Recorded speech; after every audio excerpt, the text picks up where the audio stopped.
Olá, tudo bem? Eu sou a professora Veridiana Almeida e hoje vou apresentar para vocês o workshop de alfabetização. Estão preparados e preparadas? Então vamos lá!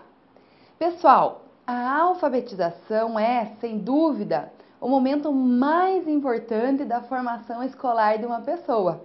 Concordam?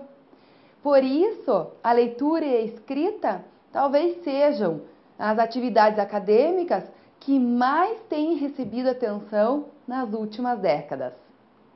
Esse fato se explica pela importância que tem essas duas atividades na formação de cada indivíduo, já que, além de serem um instrumento de acesso às demais áreas de conhecimento, constituem-se num meio de cultura pessoal. Aliás, o saber ler e escrever tornou-se uma capacidade indispensável para que o indivíduo se adapte e se integre ao meio social, à cultura letrada, uma vez que vivemos num tipo de sociedade que costuma ser chamada de grafocêntrica. Porque no dia a dia dos cidadãos, a escrita está presente em todos os espaços e momentos, cumprindo diferentes usos.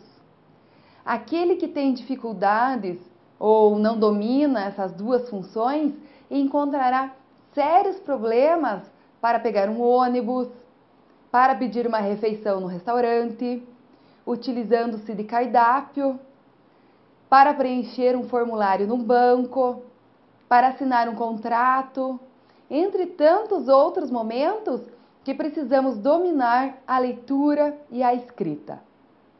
Justifica-se, portanto, a preocupação que os educadores têm dispensado a esses níveis de linguagem.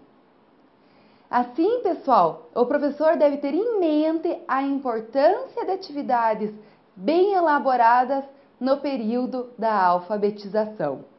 As atividades precisam ser trabalhadas de acordo com a necessidade individual da criança, associadas às várias áreas. E também o professor precisa estar atento e ter conhecimentos das habilidades necessárias, já que classes homogêneas não existem. A maioria das atividades na alfabetização deve ter caráter lúdico, que, sem impor regras rígidas, permite atingir o objetivo maior, que as crianças se tornem crianças leitoras. Cada atividade deve ser um evento de letramento, cada ideia deve ser um caminho de libertação, um passo para a formação real de um leitor competente, pois ao ativar a imaginação e dar ao aluno um contexto efetivo, considera-se a história de leitura das crianças e as diferenças individuais. Tudo certo até aqui? Entendido? Pessoal, cada atividade deve ser planejada para que a criança interaja em todos os momentos com seus pares, seu professor, seu ambiente, a fim de efetivamente compreender. O processo de compreensão deve envolver a construção de representações dos atos de fala, das interações comunicativas, da situação contextual, tendo como resultado o movimento ativo de recepção e construção de leitura do texto, do discurso, do outro. Essas indicações devem ser utilizadas de acordo com os interesses de cada aluno ou de cada turma, como recurso didático para que o enriquecimento das aulas seja efetivado de forma lúdica e interessante. E olhem só! Enquanto a criança brinca, e brinca mesmo na melhor acepção do termo, aprende, e aprende porque se integra, porque vivencia, porque participa ativamente do momento educacional e, desse modo, trabalha seu desenvolvimento cognitivo, social e afetivo. Assim, através das atividades, o professor terá no dia a dia grandes possibilidades de perceber o desenvolvimento de cada um de seus alunos e de adaptá-las em consonância com as necessidades efetivas de sua classe.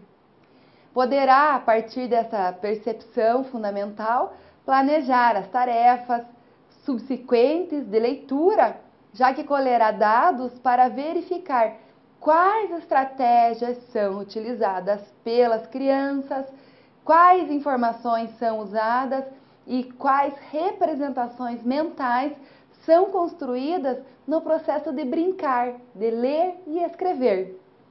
Agora, notem aí, o professor deve tomar alguns cuidados para envolver o aluno no processo de construção da escrita, tais como criar um ambiente letrado em que a leitura e a escrita estejam presentes mesmo antes que a criança saiba ler e escrever convencionalmente. Considerar o conhecimento prévio das crianças, pois, embora pequenas, elas levam para a escola o conhecimento que advém da vida. Participar com as crianças de práticas de letramento, ou seja, ler e escrever com função social. Utilizar textos significativos, pois é mais interessante interagir com a escrita que possui um sentido, constitui um desafio e dá prazer. Utilizar textos reais que circulam na sociedade. Tudo certo até aqui, pessoal? Bom, podemos concluir que a organização do trabalho de leitura e escrita precisa estar em sintonia com o que é próprio da idade, considerando a experiência prévia das crianças com o mundo da escrita em seus espaços familiares, sociais e escolares, e também o tempo anterior de frequência à escola. Dessa forma, é necessário criar contextos significativos, trabalhando com temas de interesse e com o amplo mundo da escrita, que desafia as crianças a lidar com a diversidade de textos que elas conhecem e de outros que precisam conhecer, sem perder de vista os conteúdos que se pretende atingir. Ok, pessoal? Alguma dúvida? Espero que não. Um beijo e até!